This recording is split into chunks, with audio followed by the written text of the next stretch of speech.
اللہ تبارک و تعالیٰ چاہے تو کسی مورت کے گھر آنے والے کے گھر میں توحید پرست کو پیدا فرما دے، اور ایسا ہی ہوا۔ حضرت آزر جو اپنے ہاتھوں سے فوٹو کو بناتا تھا بیچتا تھا، اور حضرت ابراہیم علیہ السلام نبی تھے، حضرت نوح علیہ السلام باپ ہے، نبی ہے، ان کا بیٹا کنعان یہ بت پرست ہے، کافر ہے۔ تو اللہ جسے گھر میں چاہے پیدا کر سکتا ہے، اس میں کوئی شک نہیں۔ ویسے ہی حضرت ابراہیم علیہ السلام پیدا ہوئے، حضرت ابراہیم علیہ السلام سے طرح طرح سے امتحان لی گئی، آزمائشوں میں ڈالے گئے۔ ان آزمائشوں میں، ان ساری آزمائشوں میں کبھی حضرت ابراہیم علیہ السلام نے اپنے گھر کو چھوڑا، اپنے باپ کو چھوڑا، اپنے ملک کو چھوڑا، اور اچانک کون سی آزمائش میں حضرت ابراہیم علیہ السلام ان کے چکر میں پڑے۔ حضرت ابراہیم علیہ السلام سے امتحانیں لی گئی۔ سب سے بڑا امتحان، سب سے جو اصل امتحان تھا حضرت ابراہیم علیہ السلام کا، وہ یہ تھا کہ حضرت ابراہیم علیہ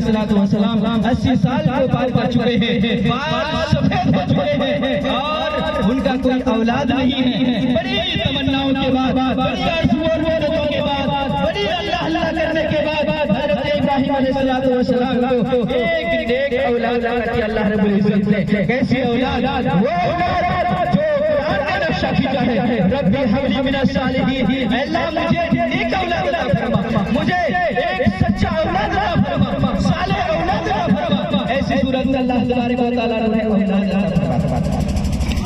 جب وہ چلنے پھرنے کے لائق ہوئے، کھیلنے کودنے کے لائق ہوئے، باپ کا سہارا بننے کے لائق ہوئے، باپ کے بڑھاپے کا لاٹھی بننے کے لائق ہوئے، اللہ تبارک و تعالیٰ سے اور امتحان آ چکا۔ وہ امتحان کیا تھا؟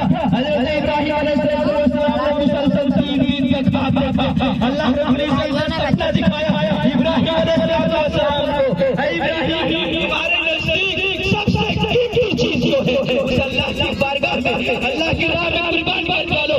پہلا دن خواب دیکھا، صبح میں ابراہیم 100 قربان کیے، دوسرا دن خواب دیکھا، دوسرا دن بھی 200 قربان کیے، تیسرا دن خواب دیکھا، تیسرے دن بھی 300 قربان کیے۔ اللہ نے بھی خواب دکھایا، اے ابراہیم اس سے کام چلنے والا نہیں ہے، اور ایک خواب میں دکھا رہا ہوں، سب سے بہترین چیز اللہ کی راہ میں قربان کیجیے۔ حضرت ابراہیم نے خواب دیکھا، میں اپنے بیٹے کو اپنے ہاتھوں سے رنگین کر رہا ہوں، اپنے ہاتھوں کو رنگین کر رہا ہوں، اپنے بیٹے کے ہاتھوں کو، اپنے بیٹے کے گردن میں چھری چلا رہا ہوں۔ صبح ہوتی ہے جب یہ قصہ حضرت ابراہیم علیہ السلام اپنے بیٹے اسماعیل کو سناتے ہیں، نور نظر درخت جیل میں سنا